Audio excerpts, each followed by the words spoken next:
Bon, bah, merci beaucoup. Je passe en premier. Donc, on va vous faire une présentation pour finir sur une notion un petit peu différente de celles qui ont été évoquées aujourd'hui, parce qu'on va vous parler de l'obsolescence à programmer cette fois-ci. Donc, on va expliquer un petit peu ce qu'on entend par cette notion. Donc, je me présente très rapidement. Je suis Alexandre Monin. J'étais autrefois chercheur chez INRIA. Je suis philosophe. J'ai travaillé sur la philosophie du web, la fin du numérique, l'anthropocène, plein d'autres choses. Mais comme il est tard et qu'on n'a pas beaucoup de temps, je passe très rapidement. Alors, je fais un état des lieux très rapide par rapport à ce qui a été dit ce matin pour présenter peut-être la situation actuelle sous un jour un tout petit peu différent de ce qui a été fait précédemment. Rappeler qu'effectivement, lorsqu'on parle du numérique, on peut parler de la question de la dématérialisation qui était attendue, mais certaines études ont montré que sur des analyses depuis des décennies, en fait, la dématérialisation dans les différents secteurs de l'innovation n'était pas intervenue, malgré justement l'apport du numérique. Donc ça, c'est un élément qu'il faut prendre en compte. La question évidemment de l'effet rebond qui a été beaucoup mentionné au cours de la journée. Donc plus on optimise, bien souvent, plus on dépense, ce qui est effectivement un problème. Et effet rebond qui se situe à différents niveaux, direct, indirect, systémique. Vous pouvez aller sur le site d'EcoInfo, c'est très bien fait, on vous explique tout ça en long, en large et en travers. La question aussi de la croissance de la consommation d'énergie du numérique qui augmente de 9% par an, comme il a été indiqué dans le dernier rapport du Shift Project, auquel j'ai participé ainsi que Françoise. Donc une consommation très importante qui est plutôt du côté des usages que de la production des dispositifs. La question du temps d'action qui reste par rapport à la situation environnementale actuelle, donc selon par exemple le rapport du GIEC ou certaines lectures du rapport du GIEC, il resterait 2 ans pour agir et faire en sorte de ne pas passer au-delà d'une augmentation des températures qui ensuite deviendrait exponentielle, en tout cas non linéaire. Pareil, l'Agence internationale de l'énergie explique que sans croître, nous n'avons quasiment plus de marge sur notre budget carbone jusqu'en 2040, d'après le dernier rapport, alors qu'évidemment la croissance est quand même prévue. Également un autre problème qui est lié au rythme actuel de la transition qui, selon une étude du MIT, prendra 363 ans au rythme actuel, ce qui ne marche pas très très bien. Et en même temps, vous allez me dire, dans ce cas-là, accélérons la transition de plus belle. Mais oui, mais si on accélère la transition, on crame les dernières années qui nous restent et sur lesquelles, au contraire, il faut économiser et pas rejeter de carbone. Donc si on accélère, on va émettre du carbone dans les années au cours desquelles il faut éviter de le faire. Donc problème. Alors, comment est-ce qu'on peut comprendre la question de la lutte contre l'obsolescence programmée dont on a parlé tout au long de la journée? J'ai proposé moi-même un concept qui est le concept de commun négatif sur lequel je ne vais pas m'apesantir, mais simplement pour essayer de le mobiliser, pour essayer de comprendre ce dont il s'agit aujourd'hui. On voit bien que les biens qui sont vendus sont individuels, mais que le problème est collectif. Qu'il y a eu quelques échanges justement pour savoir où commençait l'individuel, où commençait le collectif, où commençait la liberté aussi de chacun. Avoir un secteur dont la consommation d'énergie croît de 9% par an, c'est aujourd'hui un problème manifestement collectif et pas simplement un problème individuel. Donc il y a une dimension individuelle qui est liée au fait que ce sont des biens qui sont sous le régime de la propriété privée, mais il y a une dimension collective aussi qu'il faut essayer de penser. Et finalement, la tentative de faire prendre en charge par le droit cette question de l'obsolescence programmée, pour moi, est une manière d'imposer de nouvelles règles collectives pour bâtir l'écosystème de la durabilité dont il a été question tout à l'heure, comme voilà, ça a été mentionné, et donc finalement de prendre en charge ce commun, cette dimension collective sur quelque chose de négatif, quelque chose dont on hérite et qu'il faut essayer de gérer maintenant au mieux. Question, est-ce qu'il s'agit aujourd'hui de rendre les produits plus durables ou de démontrer que la lutte contre l'obsolescence programmée est compatible avec les modèles économiques actuels? Est-ce réellement la question à se poser dans l'état actuel des choses au regard justement de ce que j'ai présenté au cours de la première slide? Partons du modèle économique. Ou alors est-ce qu'on part de la question de la fin du monde, pour citer Nicolas Hulot il y a quelques jours. C'est la première fois que je cite Nicolas Hulot de ma vie, mais voilà, on a un problème de fin du monde, a-t-il dit. C'est pas forcément faux. Ou alors est-ce qu'on part de la question de l'extinction du modèle économique qui nous mène là où nous en sommes aujourd'hui? Au-delà donc des individus, comment donc on va penser cette question de l'obsolescence programmée? Je vais prendre deux exemples, l'exemple du smartphone et puis l'exemple des voitures pour boucler avec la fameuse thématique des gilets jaunes, parce que chacun doit, je pense, au cours de cette conférence, avoir un avis sur les gilets jaunes et l'exprimer. L'exemple du smartphone, donc qu'est-ce qu'il s'agit aujourd'hui de rendre finalement les smartphones plus durables? L'essentiel de la consommation étant du côté des terminaux, on sait que Netflix aujourd'hui représente par exemple 15% du trafic mondial. Tout à l'heure on avait la question, mais pourquoi vous voulez des terminaux plus puissants? Parce que les nouveaux jeux le requièrent, les nouveaux écrans aussi le requièrent. D'ailleurs, si on veut jouer avec les nouveaux jeux, il faut avoir les nouveaux écrans, etc. Tout ça va bien ensemble. Donc il y a de nouveaux usages qui ne sont pas simplement de nouveaux usages, de nouvelles offres. Donc tout ceci rend possible le développement d'une offre nouvelle. Ce ne sont donc pas que des questions individuelles. On se leurre évidemment à poser ça sous l'angle uniquement de la demande et pas du tout de l'offre. C'est évidemment l'offre aussi qui conditionne la demande et qui l'anticipe, qui essaye de la piloter. Qui plus est, les économies réalisées par la lutte contre l'obsolescence programmée ne sont-elles pas condamnées à être rattrapées dans tous les cas par l'effet rebond? Donc finalement, pourquoi lutte-t-on dans ces conditions? Autre exemple, c'est la question des voitures, avec le conflit donc des gilets jaunes. Je n'ai pas de voiture moi-même, pour autant je ne fais pas la leçon aux gens qui en sont dépendants, car le problème n'est pas un problème individuel, puisque finalement quand on parle de la voiture, on parle du développement de l'industrie pétrolière qui a rendu possible le développement du moteur à explosion, la modification du droit pour transformer radicalement l'urbanisme, la ville et ses usages, pour que notamment le délit de jaywalking, ne pas marcher dans les clous, devienne précisément un délit, donc les usages de la ville se transforment radicalement. On parle de l'aménagement du territoire, on parle de la question du chômage de masse et de la libéralisation du marché du travail qui amène à se déplacer loin de chez soi pour travailler, finalement à payer pour avoir le droit de travailler, etc., etc. Et peut-être que s'il faut programmer une obsolescence, c'est d'abord l'obsolescence de ces modèles et pas la durabilité de la voiture et de ses infrastructures ou la durabilité du smartphone et de ses infrastructures. Et quand je parle des infrastructures, je parle évidemment aussi des mines, etc., etc., notamment les mines dans les pays en guerre. Bon, vous connaissez ça très très bien également. Et donc, il faut peut-être sans doute désindividualiser le problème, que ce soit du côté des objets, quitter les individus techniques, ou du côté des usagers, quitter simplement la question des individus humains, des consommateurs, des fameux consommateurs. Il y a un designer que j'aime beaucoup qui s'appelle Tony Fry, un designer australien, et que je vais citer un petit peu ici. D'abord, je dois dire que si on veut penser la question de l'obsolescence programmée, il faut peut-être éviter finalement d'avoir une sorte de rapport instrumental à la technique. On imagine qu'on peut avoir la fonction, l'usage, l'industrie qui va avec l'objet technique, parce que l'objet technique sans tous ces éléments, pour moi, ça n'existe pas, c'est une abstraction, mais sans les effets de bord. On peut avoir l'objet technique et tout ce qu'il y a de positif, et puis volontairement laisser de côté les effets négatifs, les effets de bord.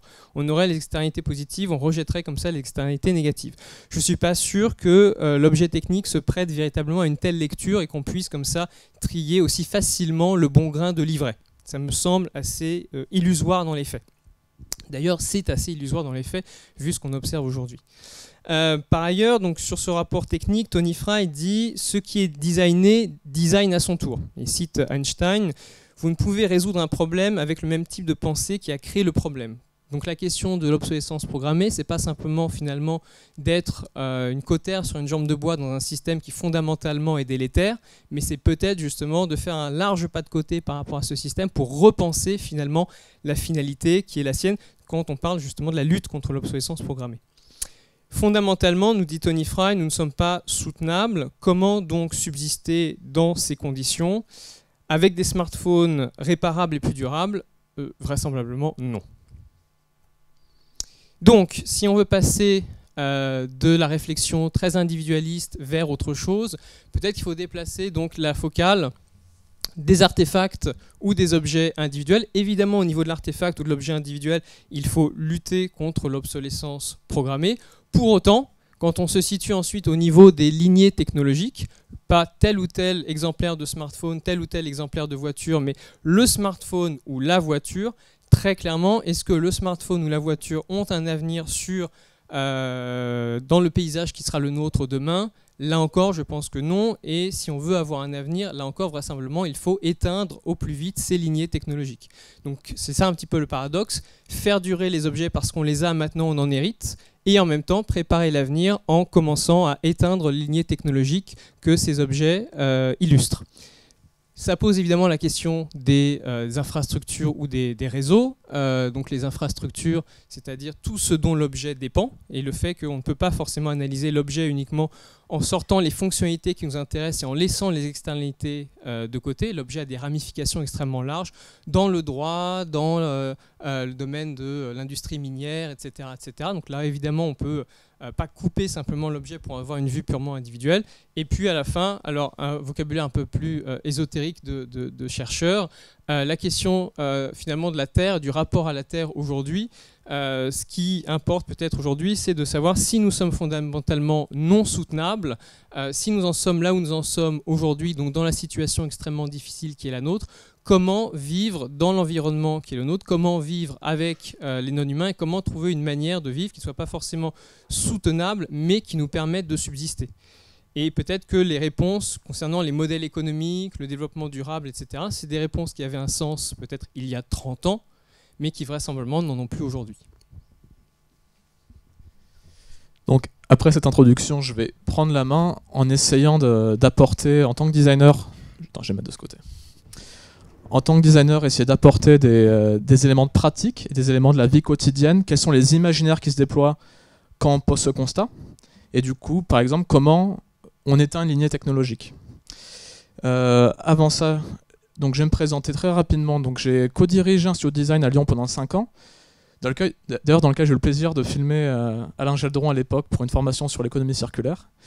Je suis designer, donc c'est-à-dire que j'ai des clients, je conçois des services numériques ou des fois des services physiques pour travailler avec des communautés, mais toujours maintenant dans le constat de l'anthropocène, donc c'est-à-dire que notre monde arrive dans un nouveau cycle où les activités humaines réduisent l'habitabilité du monde.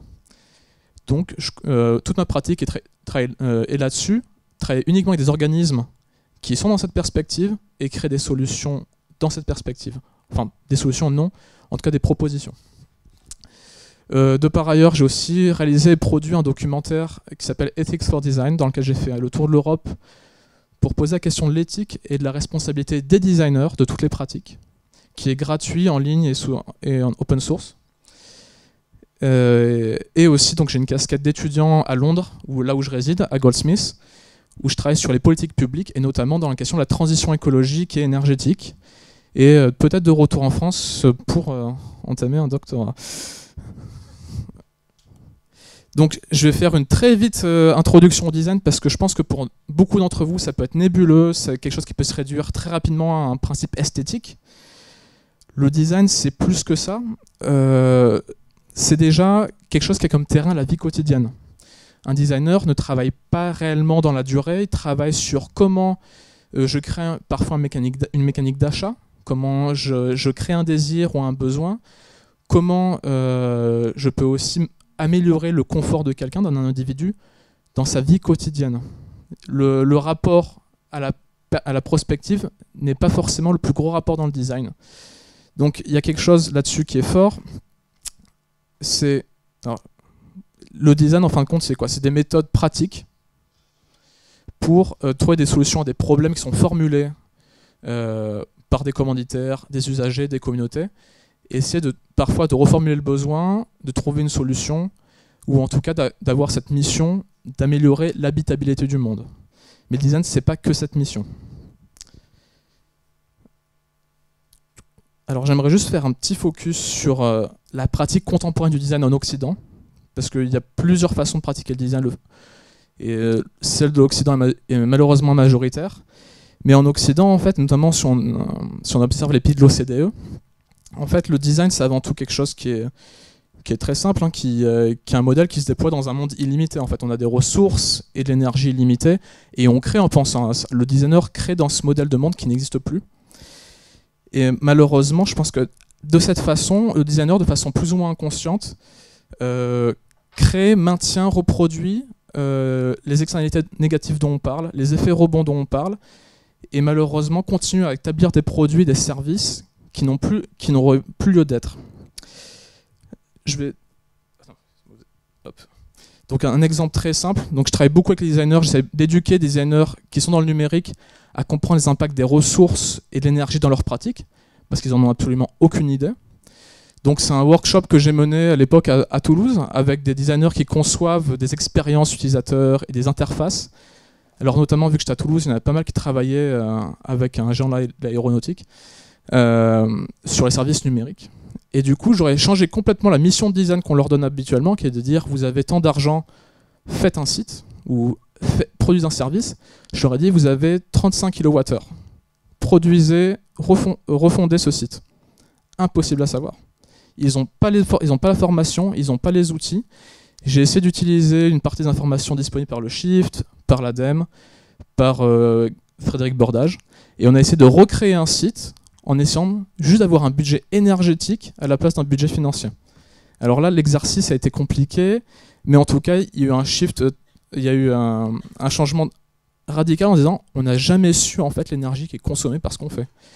J'ai fait le même exposé aux équipes digitales de la SNCF. Bon, les ingénieurs savaient, ils ont une meilleure connaissance de ça. Les designers n'ont jamais pensé à quel est l'impact énergétique de ce que je fais. Donc il y a une émergence à ça en fait. Hein.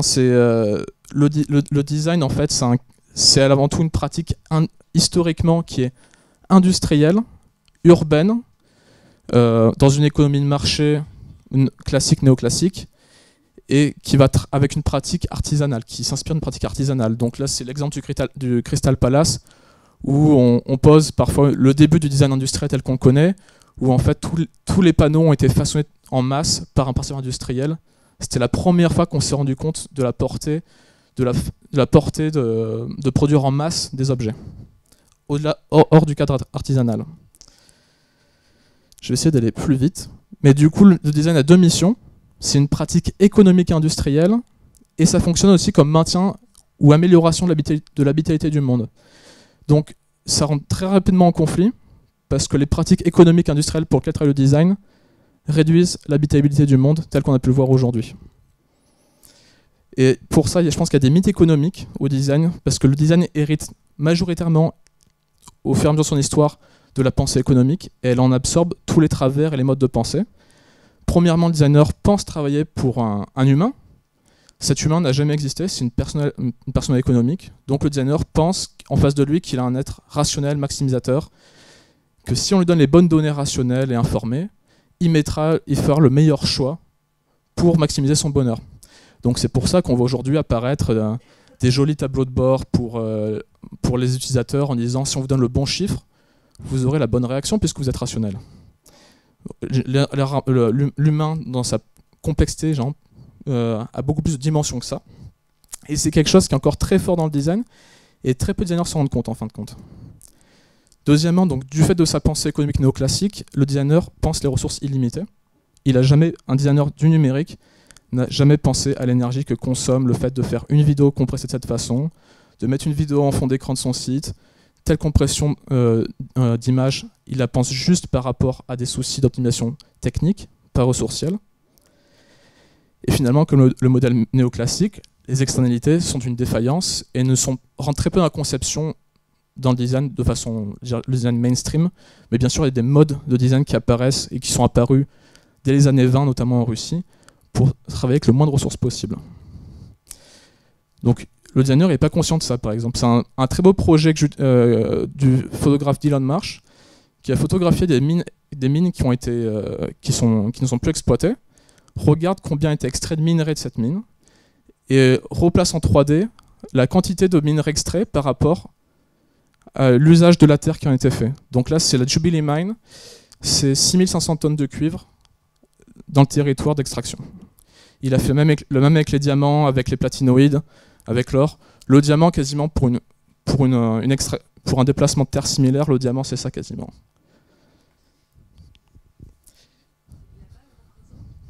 L'ensemble des minerais qui ont été extraits dans cette excavation. Pure. Donc, du fait de ces mythes économiques qui alimentent le design est acteur dans plusieurs cas d'obsolescence. Je ne vais pas tous les nommer, j'en ai pris 2. Donc, l'obsolescence psychologique. Vu que le designer pense que les ressources sont illimitées et qu'il n'y a pas d'externalité, la consommation, reproduire un schéma de consommation standard ne pose pas de questions morales au designer généralement. Donc il va pouvoir entraîner des mécaniques de consommation telles qu'il a fait depuis les années 1900. Et puis c'est une obsolescence qui est un peu systémique au design, que j'ai appelé de conception entre guillemets, qui est puisqu'on nous donne plus de puissance, et que de toute façon on pense que nos ressources et notre énergie est limitée, on va créer des nouveaux usages, des nouvelles méthodes de conception qui vont essayer de pousser à bout encore la nouvelle puissance qu'on nous a donnée.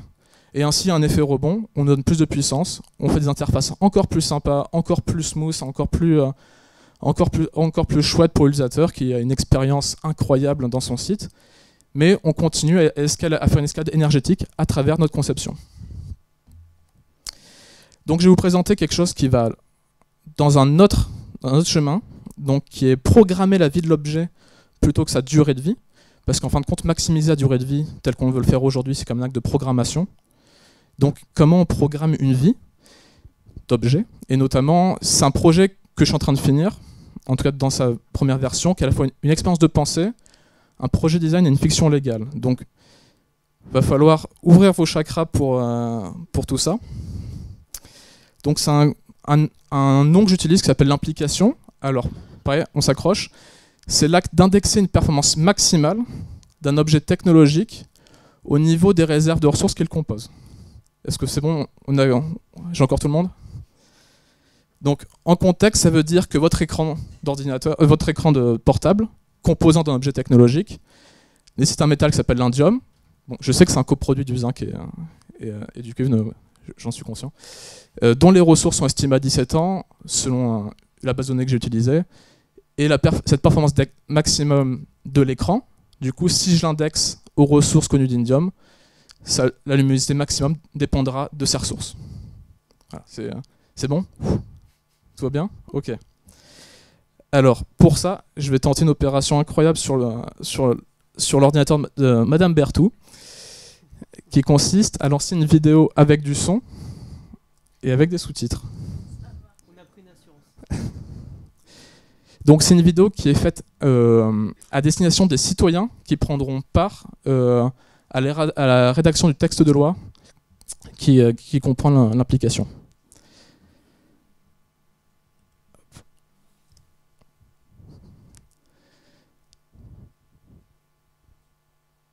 Non, il n'y a pas de son. Mais il y a des sous-titres.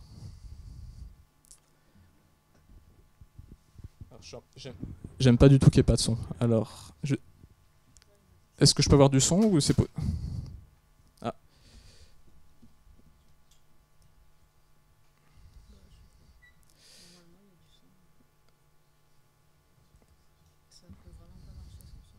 Bon, on va faire sans son alors. Je remets depuis le début et lisez vite.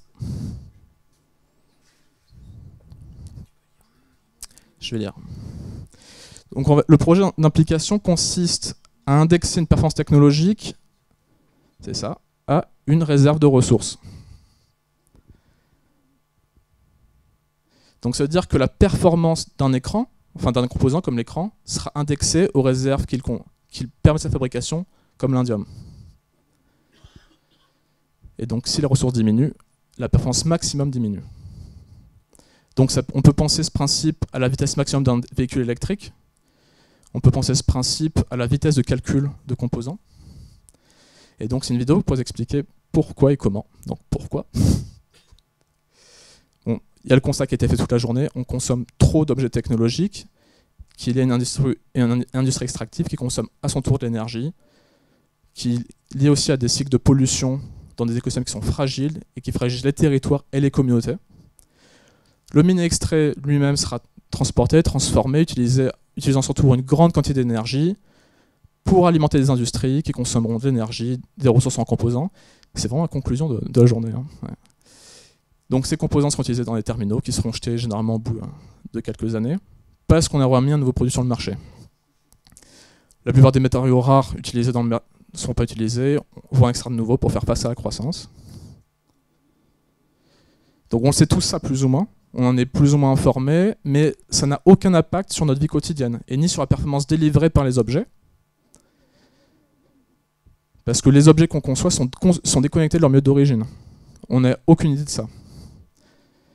Donc notre consommation d'objets technologiques, notamment dans la société occidentale, ça va vite. Donc on doit rendre les objets plus durables, réparables, moins intenses en ressources, vu que les impacts ne peuvent pas être absorbés par la planète. Donc un crassier. Donc c'est-à-dire aussi qu'une performance va être indexée à l'objet neuf comme à l'objet usé. Donc si je jette mon téléphone, je le remplace, le téléphone neuf sera indexé exactement au même niveau que celui usagé, puisque en fin de compte, le renouvellement de l'objet ne renouvellera pas les performances. Donc ça a 3 buts. Donc réduire la consommation globale des technologies, des ressources qui leur sont allouées. Créer un lien direct entre l'objet technologique et là d'où il vient, et ce faisant, engager tous les acteurs le long de la chaîne pour créer un changement systémique. Et préparer aussi une population à une perte de confort technologique. Donc plus perdre l'idée de confort que ce qu'on appelle du confort à l'heure actuelle. Comment on peut faire ça? En fait, l'idée était assez simple, c'était en observant quelque chose dont on a parlé aujourd'hui. Comment on peut réduire la performance de milliers d'objets en fait, Apple l'a fait. Il a réduit ça de façon tout à fait secrète et qui a été observée par les utilisateurs. Hein, et puis ils ont été amendés pour ça. Mais ils ont acheté quelques lignes de code pour indexer des millions d'appareils et réduire la performance de façon systémique et de façon automatique. Donc en fait, la preuve de concept a déjà été produite par l'industrie.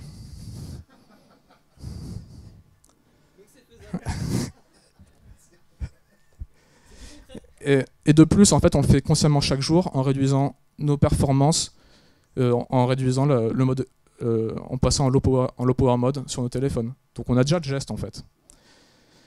Donc en fin de compte, imposer une limite qui est structurelle à un objet, ça consiste juste en fait à intégrer dans le système d'opération une requête vers une base de données, on peut dire à rythme mensuel, et qui va justement tout simplement répondre à ça. Donc la vidéo a d'autres suites qui consistent notamment à comprendre comment on calcule les ressources, comment on a fait le calcul, comment on associe une ressource et une performance. Donc ça c'était pour la vidéo en audio description.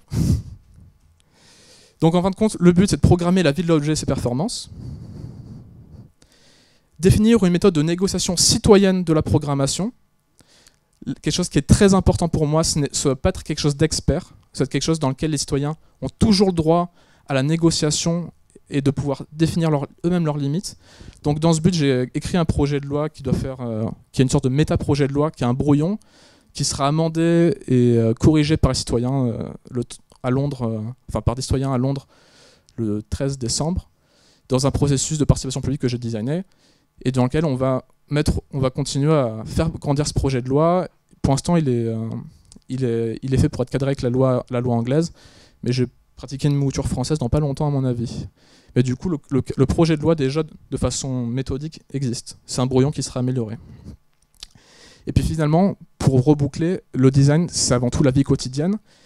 Et c'est là, à mon avis, la puissance du design, c'est qu'on est capable de proposer des imaginaires technologiques dans la vie quotidienne. Parce que la plupart des utilisateurs, qu'on leur demande ce genre de changement, ils n'ont pas pensé à une vie quotidienne une fois implantée. Donc j'ai fait une étude d'ethnographie prospective en imaginant les nouveaux gestes et rituels d'une société qui vivrait à faible luminosité. Donc quels sont les gestes, comment abriter son téléphone, quels sont les mouvements urbains quand on doit atteindre une zone d'ombre pour consulter son téléphone, passer une borne SNCF quand son téléphone est en faible luminosité en cachant avec sa veste pour pouvoir faire le scan. Donc ça fait partie aussi du principe de négociation citoyenne, de demander aux citoyens, non pas leur avis, mais aussi de négocier leur vie quotidienne et leurs imaginaires dans cette vie quotidienne. Donc le design, c'est impossible à lier, pour l'instant, à mon avis, c'est plutôt un ennemi. Il intervient parce qu'il a une puissance énorme, c'est qu'il intervient sur les outils de conception, de communication et sur les usages. De cette façon, il est co-responsable de la conception de forme d'obsolescence, mais il intervient aussi sur la vie quotidienne et les usages. Donc il est aussi co-responsable des mécaniques de consommation. Et c'est quelque chose, et le design en ça une forme de proposition, pas une force de constat telle que, les structures scientifiques peuvent le déployer. Mais il ne faut pas oublier d'intégrer le design dans ses principes, et notamment de leur donner, de le mettre en capacité à négocier avec les citoyens et de convoquer des imaginaires. Voilà, merci. Juste pour finir, donc, en complément du développement des imaginaires en termes de design, je propose aussi une voie qui concerne le développement de certains imaginaires juridiques, parce que ce qui est intéressant, c'est que les sociétés occidentales ont créé en fait un système qui est le système légal et juridique, qui permet de faire pas mal de choses, et notamment de développer des fictions légales que je reprends pour cette présentation. Alors je vais partir de ce point de vue, de cette photographie-là. Moi je suis donc bolivien et je travaille beaucoup sur les savoirs autochtones et notamment la question de la nature qui est devenue dans un certain nombre de pays sujet de droit, justement, avec les rivières, les animaux et autres qui sont devenus véritablement des sujets de droit dans des pays comme la Bolivie, l'Équateur, l'Australie, la Nouvelle-Zélande, l'Argentine pour certains animaux, l'Inde récemment, etc. Et donc j'avais fait une expérience, pas avec cette photo, mais une photo semblable, en montrant ça à des communautés en Bolivie, et qui avaient réagi en disant, au lieu de dire que traditionnellement à la lecture de cette photographie, ouais, c'est un chaos, ou qu'est-ce qu'on a fait, ou une image plutôt dramatique qui paraît naturelle pour un citoyen occidental, mais plutôt la réaction était de dire, dis donc, c'est la solitude des objets qui apparaît là. Et ça m'avait marqué ici, parce qu'effectivement ce paysage ressemble à un paysage assez nostalgique, et où en fait ces objets sont abandonnés. C'était exactement la réaction que les communautés avaient fait. Et justement, je voudrais reprendre cette idée de la source du mot obsolescence, qui renvoie donc au latin de obsolere, et obsolere est justement à la racine, c'est le concept de la solitude de l'objet. En fait, l'objet devient en fait une sorte d'errant dans la société actuelle, et c'est ça la racine sémantique du mot obsolescence. C'est pas forcément une question d'usage ou de ne plus pouvoir utiliser un objet, mais c'est plus surtout que l'objet devient solitaire, c'est-à-dire il est plus connecté aux sociétés humaines. Et ce qui est intéressant, c'est, enfin, en tout cas je pense, grâce au droit, on peut reconnecter cela. Alors justement, face à cette obsolescence, les réponses, les réactions usuelles, le premier, on l'a beaucoup entendu ce matin, c'est ce que j'appelle le paradigme de Coluche, avec cette fameuse phrase « Quand on pense qu'il suffirait que les gens n'achètent plus pour que ça ne se vende pas », ou ce que tu as repris aussi dans ta présentation, Alexandre, sur l'idée, voilà, la responsabilité repose avant tout sur le consommateur, sur l'individu qui doit réagir, qui a la capacité de réagir, alors qu'il est en fait englué dans un élément extrêmement systémique, et qu'il a du mal justement à trouver son chemin individuel, ou en tout cas sa réaction individuelle. Effectivement, 90%, c'est la réaction usuelle qu'on entend quand on entend parler d'obsolescence programmée. Le deuxième, c'est celui du paradigme de la responsabilité juridique. Effectivement, il faut renforcer la responsabilité, que ce soit des producteurs ou, par exemple, avec la loi Pacte, la responsabilité des entreprises en règle générale, pour que les objets qu'elles produisent soient un peu mieux, un peu plus durables, etc. Et on les incite à faire cela, ou on les contraint, mais de manière assez finalement assez faible, à mon avis. Par exemple avec les bonus ou les malus, des choses comme ça qui sont des paradigmes à mon avis assez légers et absolument compatibles avec par ailleurs un déploiement de l'innovation à tout va, etc. Et le troisième paradigme justement que je propose ici, c'est le paradigme du droit des objets. Et donc, contre cette obsolere, contre cette solitude de l'objet dans nos sociétés occidentales, je prends racine dans un projet qui est dans l'extension de ce qui a été fait en Bolivie sur le fait de donner aux entités de nature des sujets de droit. Et donc le ministère de la Terre-Mer a développé à partir de 2013 un projet dans lequel j'ai été pilote sur la question du droit des objets, c'est-à-dire comment faire en sorte que les objets deviennent des sujets, en tout cas les objets deviennent sujets de droit en règle générale. Et donc dans ce cadre-là, la question c'est de refaire société avec les objets. Donc c'est moins la question de la recherche de la juste obsolescence ou de la recherche ingénieriale de qu'est-ce qui est la bonne durée de l'objet, mais plutôt de la statue culturelle. Et ça renvoie justement à la racine de cet obsolere et qui consiste à lutter en fait contre l'exclusion culturelle des objets. La question finalement réside moins sur la nature de l'usage, plus ou moins long d'un objet, que son statut ontologique, comme on dit en droit ou en philosophie, ou en anthropologie même. Et ce qui est intéressant, c'est que je pense que le droit est une arme puissante pour produire des équivalences ontologiques, sans passer par une uniformisation. Le droit est un espace de qualité, justement. Ça permet justement de pouvoir en fait ériger des limites à l'action humaine. Et ces limites à l'action humaine, elles peuvent, à mon avis, elles ne peuvent arriver que grâce au droit et en essayant de dignifier tout ce que le droit occidental a créé comme hiérarchisation. C'est-à-dire que la hiérarchisation classique, c'est de penser que les objets sont à disposition de l'être humain. Et donc justement que les objets peuvent être usés, usus, fructus, on peut y tirer le fruit de leur existence, ou abusus, ils peuvent être abusés. Et justement, le cas de l'obsolescence programmée, c'est exactement un cas d'abus des objets dans la société occidentale. Et donc cela permet d'ériger d'autres sujets avec lesquels l'être humain doit négocier.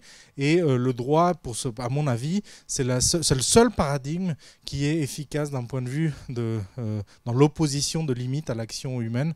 L'exemple que je donne en ce moment, quand je présente ce projet, c'est celui de Carlos Ghosn. C'est extrêmement intéressant de voir comment Carlos Ghosn, pendant pratiquement 10 ans chez Renault-Nissan, a accumulé énormément de millions d'euros. Et à l'époque, dès le début, donc il y a eu une opposition syndicale qui n'a jamais marché contre Carlos Ghosn. Il y a eu une levée de bouclier médiatique qui n'a jamais touché à la rémunération, qui n'a jamais réussi à ébranler Carlos Ghosn. Il y a eu une mobilisation de l'État qui n'a jamais réussi à toucher Carlos Ghosn.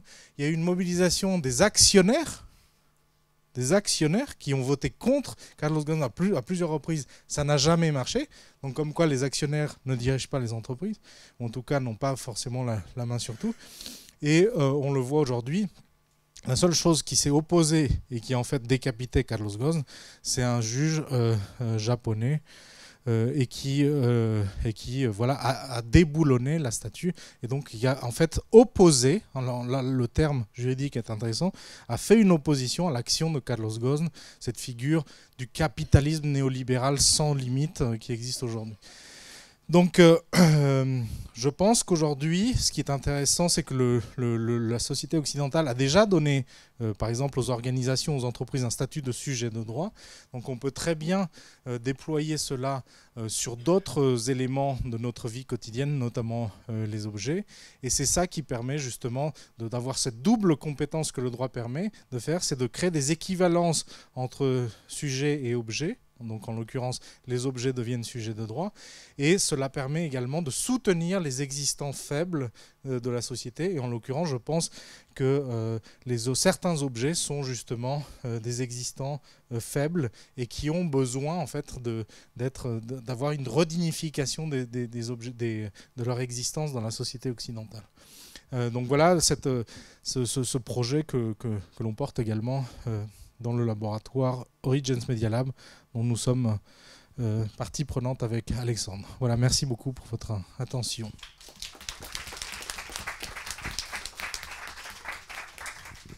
Merci pour cette très belle présentation là, qui conclut la journée. Alors, questions-réponses. Ne partez pas parce qu'après, il y a la conclusion. Ah, ouais. Alors, questions-réponses. Ouais.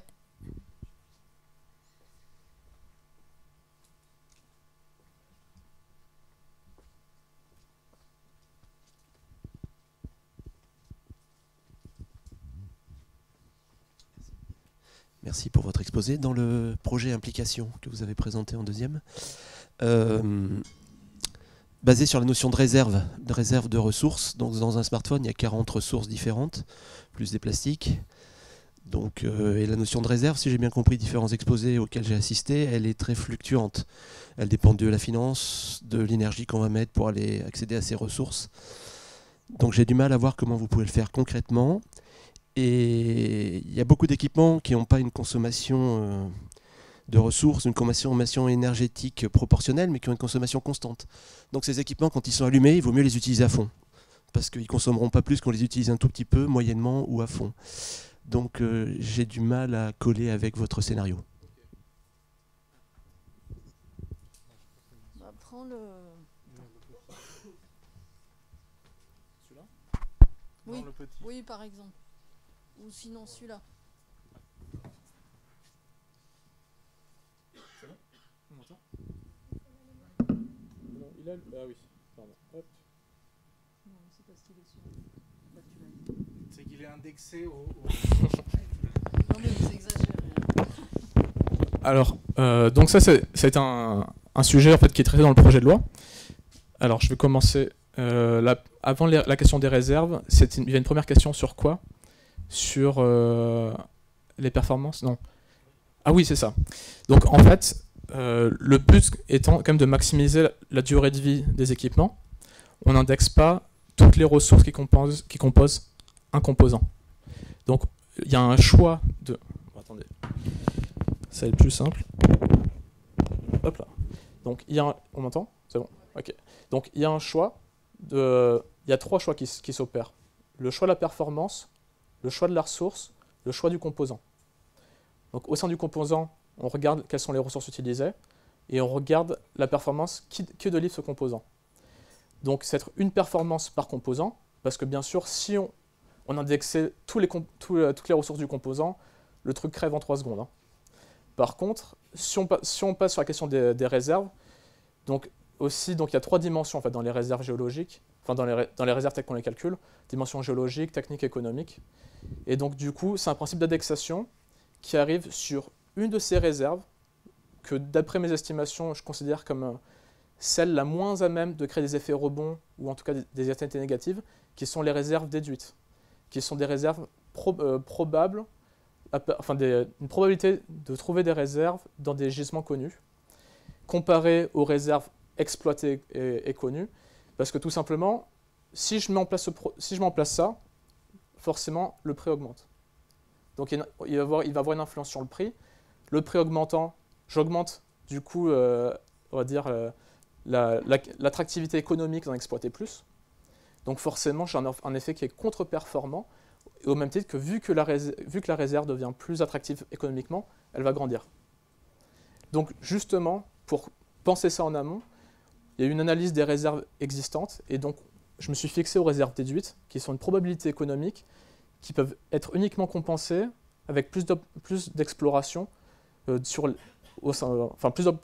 d'exploration géologique, pour trouver des nouveaux gisements, ce qui est un temps beaucoup plus long que la capacité des marchés à pouvoir s'adapter à une montée de prix. Je ne sais pas si c'est clair, mais non, Alain Jadron ne dit pas du tout, et c'est lui l'expert. Donc, mais en gros, sur les 4 réserves, j'en ai choisi une qui me paraissait la plus à même de générer le moins d'effets rebonds, qui sont les réserves déduites. Ah. Oui, j'avais la même question parce que je suis un peu interpellé par l'usage de cette notion de réserve, sachant que effectivement c'est très dynamique. Hein, c'est fonction de l'exploration minière, du prix elle-même étant très directement fonction du prix des matières premières et aussi des éléments technologiques. Ce qu'on constate, c'est que Pour prendre un exemple, le cuivre, depuis 60 ans, on a toujours autour de 30 à 40 ans de réserve. Ouais.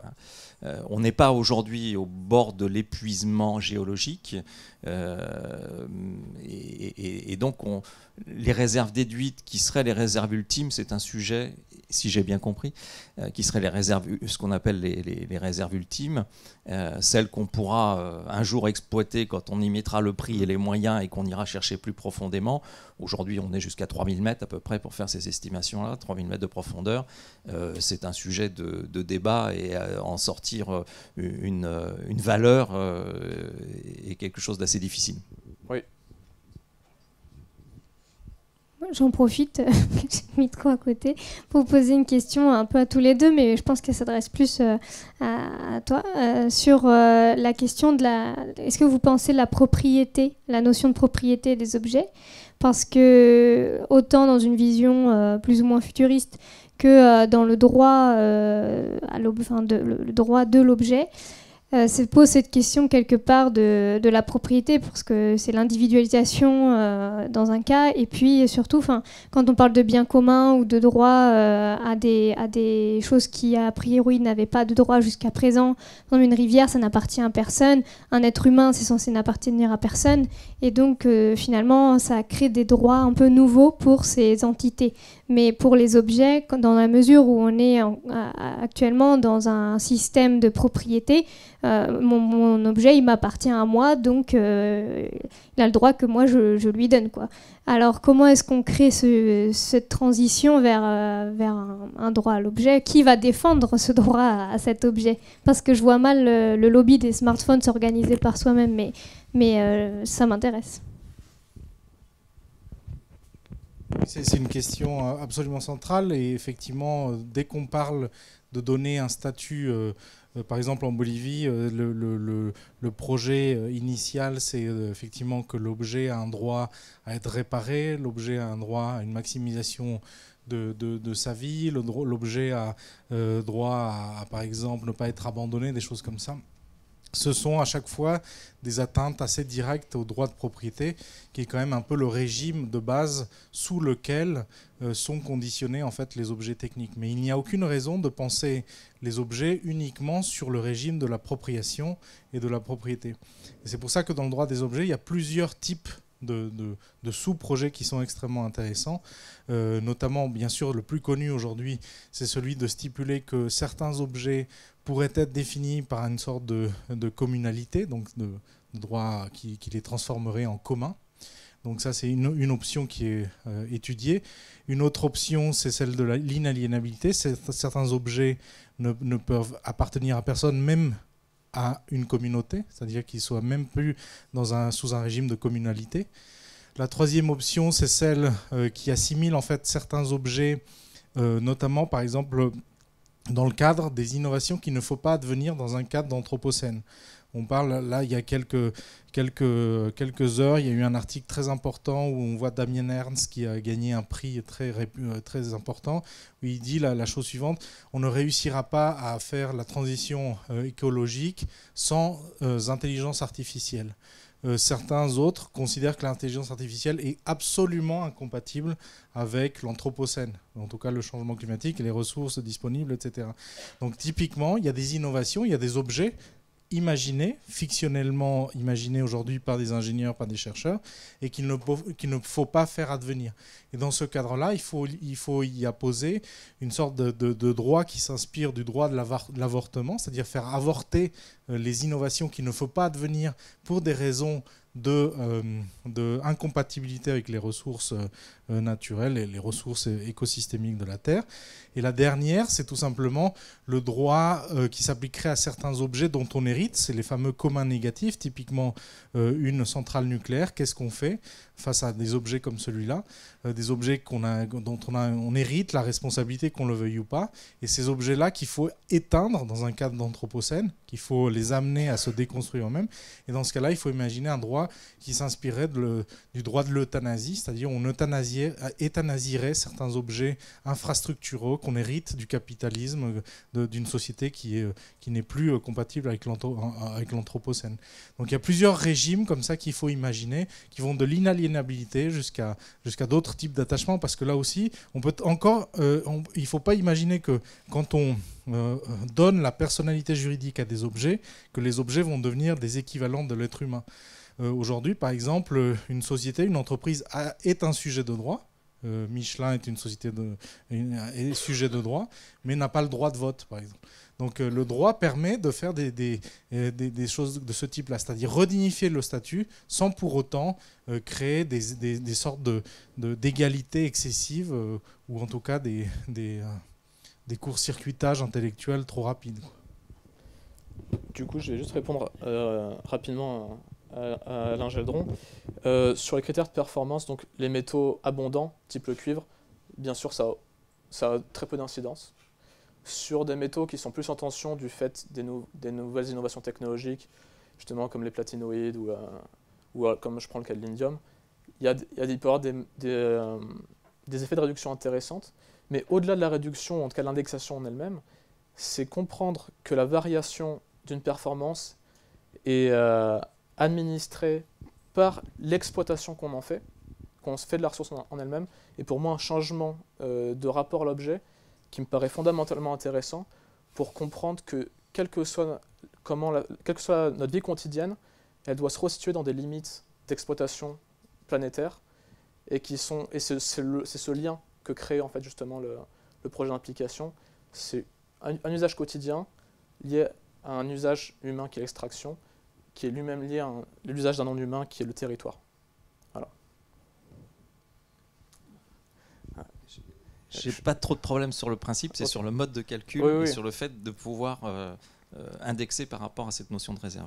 J'irai pas vous contredire, notamment l'expert national là-dessus. Ah, mais il y a peut-être des choses qui sont faites.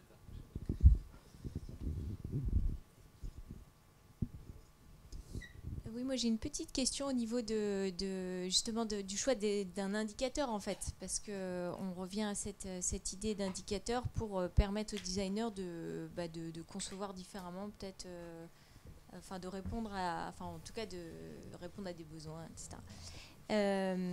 Qu'ils définissent eux-mêmes. Du coup, on se rend compte dans les industries, que les designers, mais peut-être vous allez me contredire, choisissent eux-mêmes leurs indicateurs. C'est une manière de piloter. Quand on impose des indicateurs, ça fonctionne mal, mal à se les approprier. Ils n'ont pas forcément de sens. Et du coup, un peu l'idée dans des systèmes un peu plus flexibles, ce serait de permettre aux designers de créer eux-mêmes leurs indicateurs.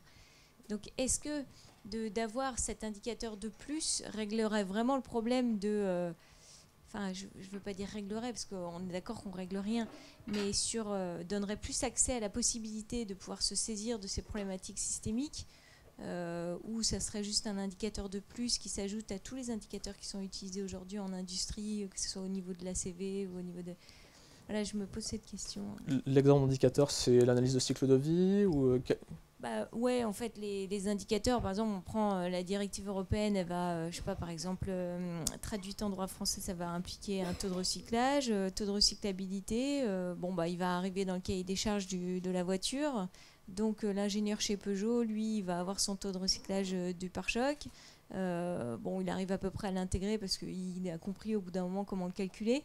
On lui rajoute un autre indicateur, ça va nécessiter tout un tas de logiciels qui vont se mettre en œuvre. Et alors qu'on pourrait penser en fait son activité de design d'une manière plus flexible qui lui permettrait de choisir ses indicateurs en fonction des causes-conséquences qu'il a comprises en fait. Alors, en mon sens, ce projet, c'est pas un indicateur, c'est un changement de cadre. Du coup, parce qu'en fait, il y a quelque chose qui est très simple avec le design tel qu'il est pratiqué aujourd'hui en Occident, et notamment dans le digital, c'est qu'il évolue hors sol. Il n'a il n'a pas le modèle mental pour comprendre les ressources ni l'énergie qu'il mobilise. Donc, avant d'avoir l'indicateur dans ce cadre, est en fin de compte assez peu performant. Donc, le designer, en fin de compte, on lui donne des indicateurs dans un cadre qui lui est donné, qui est celui du modèle économique. Et donc, du coup, avant de penser à l'indicateur, il faut penser le cadre. Et en ce sens, l'Anthropocène, enfin du coup, comprendre là où peuvent se resituer les limites planétaires et du coup les limites des modes de vie, est un changement de cadre fondamental pour le designer, parce qu'en fin de compte, il le rend politique. C'est-à-dire qu'un designer aujourd'hui qui continue son activité dans le digital tel qu'il l'a fait, il ne la fait pas de façon neutre. Ça devient un acte destructeur. Donc c'est-à-dire que l'élément de neutralité disparaît du design. Donc du coup, il faut rentrer dans un choix qui est pour quel monde je design, quel mode de vie et pour qui.